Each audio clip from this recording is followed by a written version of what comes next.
Hey everybody, welcome to the live show tonight. My name is Sam Carey. I am your host, and today we have an awesome show for you. We're going to be looking at some ways that we can use technology to transform world language lessons.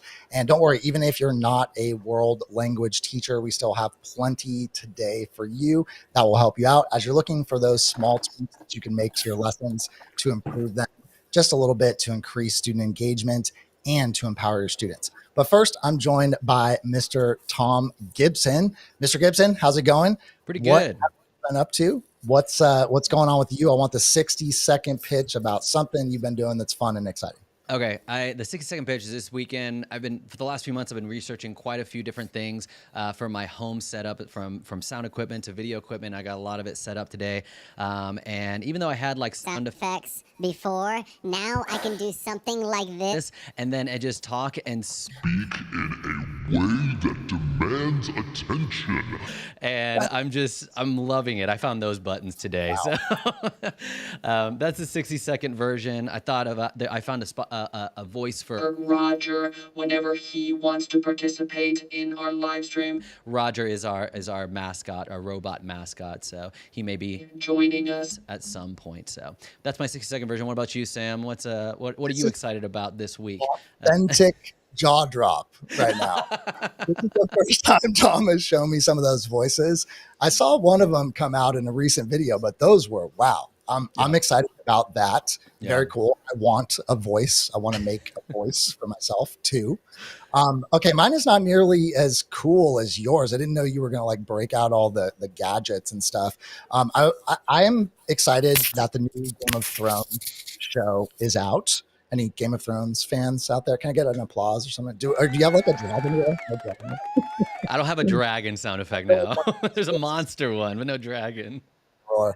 Yeah, so, I was a big Game of Thrones like book fan, and I read all the books before the last series came out. And so I kind of felt like the series was, like disappointing, when you read the books and, you watch the video and you're like, oh, or you watch the TV show or the movie and it's like, oh, it's, so much simpler. So what I'm super excited about this one is that like I have not read a book about this like current show, so it's something, and it's like making me cry right now. I'm so like happy about You're just so happy about it. Really like I have not loved a show and been that excited. I watch people killing each other and all this kind of egregious violence, and yes, exactly. But Game of Thrones, it's fun. I'm excited. I was waiting for it and I finally watched it last night. So right on. That's what I'm excited. Yeah. Very cool.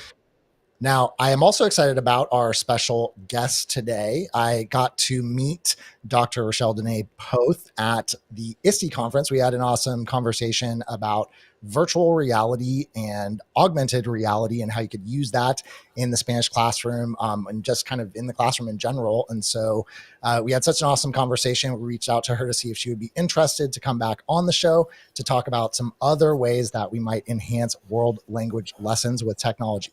Now, Dr. Rachelle Dene Poth I have to pull up the list here because it's making me cry. It's making me cry.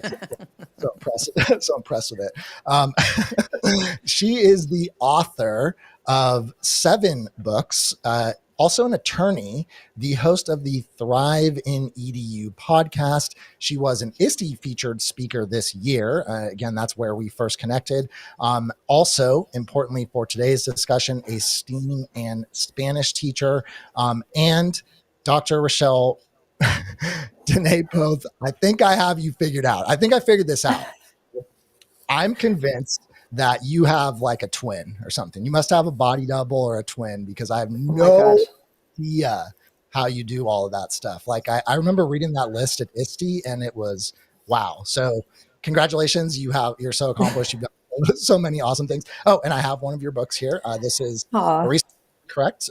Unconventional Ways to Thrive in Education. So check out her books. She has tons of them. And yeah, it's awesome to have you on. So thanks so much for being here. Yeah, well, I'm thankful to be here. I'm sorry that you had to read all those things. In answer to your question, I've been told that I have a twin. I don't actually, to my knowledge, have one, nor do I have a clone, but nor do I have extra hours in my day. I just somehow have, I don't know, a knack for getting things done. And I do tend to sleep some. That's another question I get asked a lot. But no, I'm excited to be here and talk with you today. Awesome. Very excited to talk with you as well. And I know that Tom is also a productivity nerd. So he's been helping me kind of in that regard as well. So I think I probably have a lot to learn from both of you. But yeah, excited to talk with you today about some ways that teachers can use technology to enhance their lessons. And also, we're going to show some stuff on the show. So it's not that this has to be super time intensive. And something that somebody who is also writing books and an attorney and also a teacher and host of a podcast can also pull some of this stuff off. So it's not that you have to like take all this additional time. There are some really quick, cool ways that we can use technology to enhance our lessons. So excited to talk about that with you today. Yeah. And so what we'll actually be doing is we are going to be having a lesson transformation challenge to help you, empower you to empower your educators. What that means is I am going to be presenting 2 different lessons to both Rachelle and Sam, and I'll be asking them, okay, this is like a traditional world language lesson. How would you transform this lesson? How could a teacher make a lesson, turn this lesson into something that is more meaningful, more engaging, more relevant, more authentic for their learners in a way that the learning sticks with them as opposed to them just going through the motions of school? And so our first lesson, let's say, Sam and Rachelle, that we have a teacher, a Spanish teacher, and she's practicing conjugation. She's having students fill out conjugation charts with the goal of helping them how to remember how to use conjugations appropriately. So we'll start with you, Rachelle. How would you go about transforming that type of lesson? And actually, Tom, I have that pulled up here if we want to show what it's like. Yeah, let's see it. Guys. Yeah. So we're talking about one of these, we've all seen one of these little worksheet where we're going to fill in some verb conjugations, fill in the blanks, and we can kind of imagine students are sitting there at their desk. So, I pulled this off your website, Tom. Yes, thank you very much. All right, Rachelle, take it away. Well, I was going to say, can I actually borrow that worksheet for a couple of weeks from now, just to add it to my, to my files that I pull out and teach every year? No. So, like there are so many different ways to practice. And for many years that I was teaching the way that I had been taught. And so the ways that I learned to conjugate verbs, I'm like, it worked for me, it worked for my students. But then I found student engagement dropped off and I needed to have some different ways. So I have an idea, that I shared with you that I use stations, and I'm going to go and make this a little bit larger. But the reason that I think this is like an answer to almost all of the questions, but I will say that, when it comes to a lot of things we do in our classroom, like it doesn't always have to be about the technology, because the technology changes. And what I found in my own classroom is when I saw that student engagement was like really dropping down, I got rid of the rows of desks in my room and I made these different stations, and then I made up different activities in them. And in some of those pictures, the kids do have devices, but in some of them they are working on an activity, but they're working in small groups.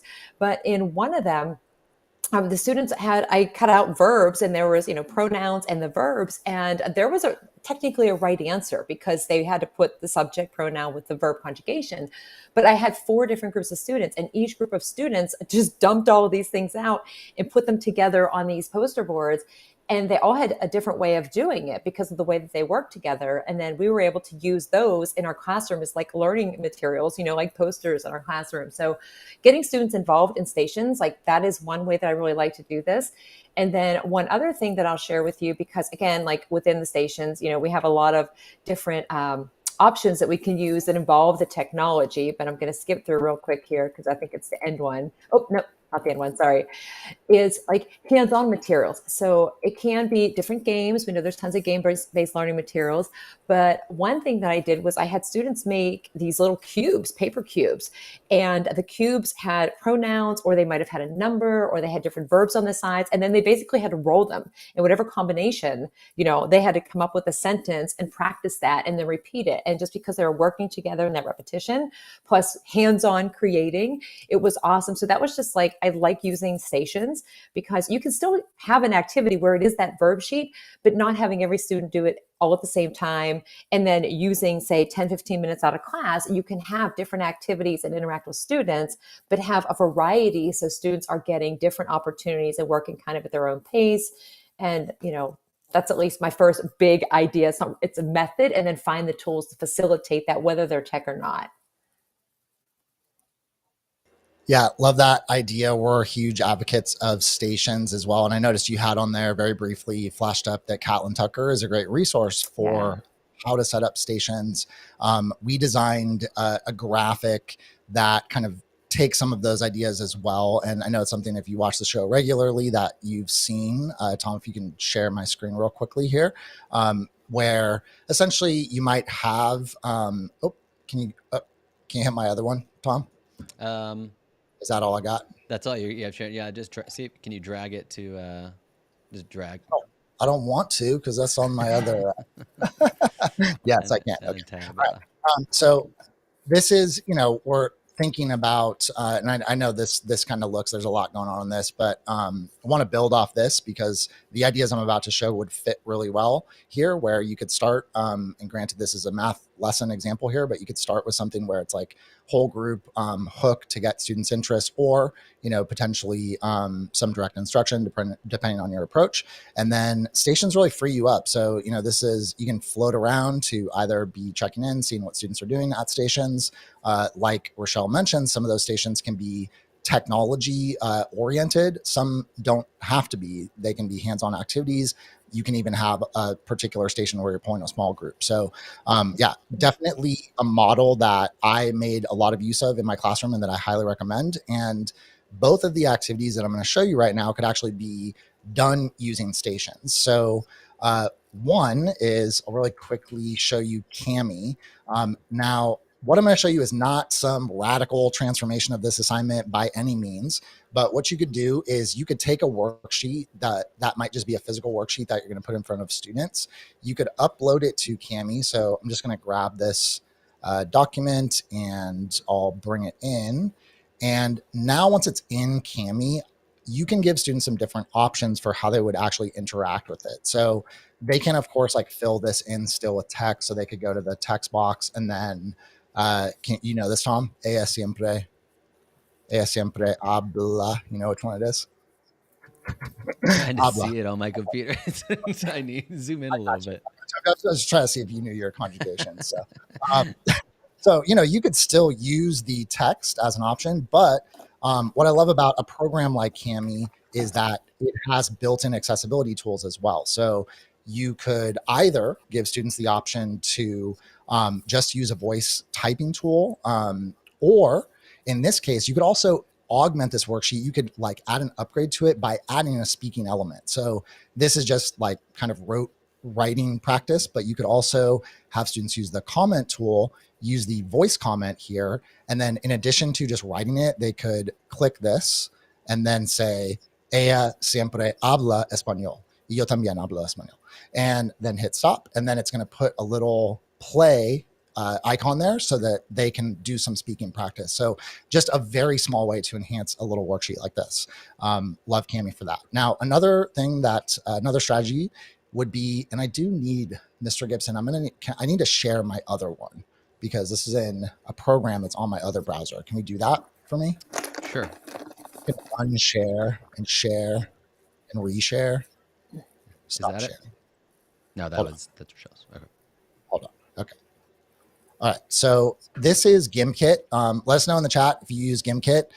We have a video where we show lots of different options for like how you can do game-based learning, and we show GimKit in that video. And we also have a GimKit tutorial. So if you want to learn all about GimKit, we have a full GimKit video where I walk through like every game type and stuff in it.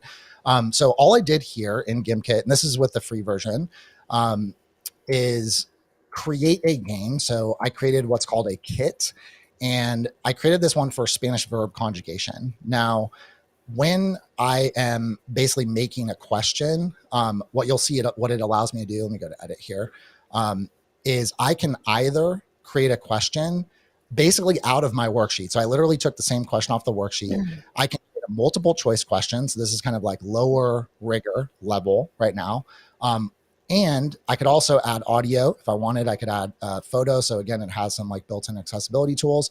And then you can also add like an additional challenge here by creating a text input question. So in this case, the student would actually have to type in Mira. So let me show you real quick how I would add. I'll do just one of these. So let me add a question, and let's do, okay. The next one is ellos blank muy bien. So we just fill that in, fill in a blank, and then we could do text input rather than multiple choice. And because it's plural, it needs to be done. Muy bien. Okay, add. All right, now I'm going to hit all done, and then I'm going to click play live. Now, you'll see here that with the free version, you have access to a certain number of games, and these like rotate. And then they also have pro versions, and with the pro version, it says GimKit Pro exclusive, and that only allows 5 students to play at once. So it's not going to be super practical if you have a class, but you can do lots of the free versions and they rotate them. So classic, for example, click on the classic one and click continue. And then you have some different things you can set up. And now we're going to initiate to play the game. And Mr. Gibson or Rachelle, if you want to hop in real quick, or anybody watching, and go to gimkit.com/join and enter the code, then you will see what this game looks like. I'm going to pull this up on my other one so we can see. This is going to be, here, I'll pull it up on this browser here. /join, and then I'm just going to enter my code, which is 991861. 991861. Click join. For this one, I did not change the setting. You can change it, so students have to like pick a particular name, all that kind of thing. And then as the teacher, I can start the game. So I see, Roger's in there. Can I get a Roger voice with Roger if he's in there right now? Roger is here. And it has this cool music. I don't know if you can hear this, if it's just coming through my headphones, but it's got this like amazing music that's I like hear super that bumpy. terrible music loud and clear. Yeah, there we go. Yeah. That was like a management strategy I used to do, just drown students out. Like, so, you'll see the game is there. And then in this case, like they would be, actually writing it in. Now, this is obviously, quite challenging because they have to fill in and with the correct verb even. So maybe it would be best to do multiple choice, but this is just a fun way to have students practice, right? That rote kind of practice in a different way. And GimKit has all these fun things you can do, like things you could buy and stuff like that, and play games against each other. So those are 2 ideas for how you could take a boring old digital worksheet and make it just a little bit better. And you could do those in Rachelle's stations as a potential option. Yeah, I like that too. Like especially with like, I've told Sam before, like in our teacher training, we talk about Cami, and I'm just like, I just don't like Cami, Sam. Like, I just don't see why I would ever want to use Cami. And that is the first time Sam loves Cami, and that's the first time I'm like, okay, I could see how it's like blending, like having like why those little voice memos in conjunction with that document that the students may be working on could be valuable. So you've given me a use case scenario, Sam, for Cami. So Cami's great for built-in accessibility. Okay, so I have to say, my phone would not let me join the GimKit game. So then I got in on my computer, which is why I was like looking in really closely. And in my mind, I had a different verb. And so I typed in the verb and I got it wrong because I was thinking like, and it was like, listen, I was like, wait, I didn't even read the sentence. I was like, it's a speak. I don't know why. So I'm glad that didn't show on the screen. But GimKit is a great game. And it's fun with with not just verb conjugations, but when we have just like vocabulary in the draw feature, the like draw that one, and the students love to be like, well, they're not such fans at first of like having to draw something, but even with verbs too, because depending on what the verb is, like they can still draw something, and you could give them another prompt to kind of, involve more like everybody at the same time. So it's fun. I love that idea. Like put the verb up and they would have to make meaning, and that makes it more sticky, draw the answer. So Right. yeah, and just embedded way that we can make lessons more accessible and um, create more universally designed lessons. So love it. Yeah. And before I get the second challenge question for them to share how they would transform it, I do want to say thanks to our sponsor, Schoolytics. If you don't know what Schoolytics, I need some like sponsor music. All right, there's some themed music in here. Let's see how the themed music is. There we go. All right, here's our theme music. So Schoolytics. Schoolytics is your one-stop shop for all of your wizarding needs in Google Classroom. Google Classroom, if there's things that you want to do in Google Classroom and you're like, I wish I could do X, Y, or Z and pull data in this way and organize it in this way and that way and share an email and find out these collections of students that need these needs, Schoolytics does all of that for you. And so it's like a super hyper powered personal assistant for Google Classroom. So if you are using any of these ideas, and if you're assigning GimKit or if you're assigning Kami lessons to your students using Google Classroom, and you want to be able to actually see trends and data and so many other things that you're probably trying to do manually right now, but doing it really simply, check out Schoolytics, and we have a link in the description of the live stream today if you want to explore what Schoolytics is all about and how it can help you if you are using Google Classroom this year. So thank you, Schoolytics, for sponsoring the video. The second lesson of our lesson transformation challenge is going to be, let's say I'm a Spanish teacher. And I've got a textbook that I'm working through, and I have students rehearse one of the scripted conversations in the textbook because I want them to be able to practice those conversations. And I'm asking if you could find ways to personalize the conversation and change a couple things. Where you talk about your favorite hobby instead of the character's favorite hobby, go ahead and do that. So, what is one way that I can transform this lesson for my students so that the learning is more meaningful, and they're not just repeating a script from a textbook? So Sam, we'll start with you. Why don't you share? Keep this short, Sam, because we've got 6 minutes tonight. We're ending on time. Okay, I got it. So I actually think it's totally okay to still have students talk with each other and do the at desk talking practice. It's really important to do. Of course, there are ways you can digitize that, but not necessary. What I do think is important is that students know that the end result of that is to produce something meaningful, to produce something interesting. There's lots of ways you could approach that. What I thought of when I thought about this scenario is giving students some choice in terms of picking a kind of scene. So maybe they can pick their own historical period, or they can choose a location in the world where it would take place, or like a genre of fiction or something like that. And then what you could do is you could set up basically a collaborative digital book in Book Creator. So if you can share my screen, Tom, I'll show this really quickly what this would look like. So I'm in Book Creator right now. And when you set up a book in Book Creator, if you have I'm pretty sure this is only the paid version. I should have verified this beforehand, but you can set it up to allow students to collaborate. Now, by the way, it's not fully necessary to do this. This just allows you to like set up one book for the whole class to use at the same time. Not necessary, but it's kind of a cool option.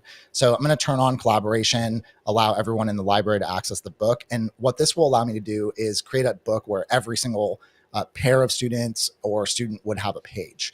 So what you can do as the teacher is set this up. So for example, I might set it up with some text, and then we're going to say, okay, this is for Sam and Rachelle to create their page, and that's the only thing I'm going to do right here, and then give the link over to Sam and Rachelle, and then they're going to build something in this digital book. Now, when I thought of conversation and practicing and thinking about, okay, what's something kind of fun and meaningful that they can do with that?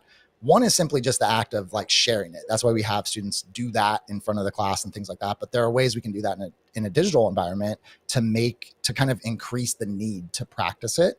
And what you could have students do is you could teach them how to like add different multimedia elements. So you could add images, for example. So you could grab like, I'm going to have an image for Shell here. We're going to bring in that image, and then find one of me.